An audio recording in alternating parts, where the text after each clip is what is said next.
কি সুন্দর দৃশ্য।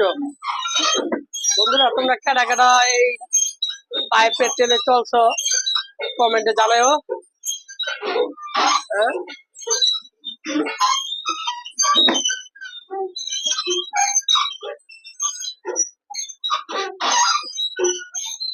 একটু জিরা নিবে ওরা নিয়ে গেছি গা।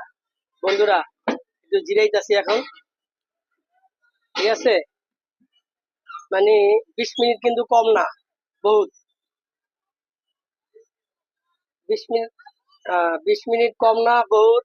20 মিনিট পাইপের তেল চালানো কষ্ট, তাই 10 মিনিট চালাইবা, আবার 10 মিনিট জিরাইবা, ঠিক আছে? তারপরে বললাম না 20টা মিনিট কেউ 10 মিনিটে 5 মিনিটেই 2 চক্কর মেরে উঠে যায়।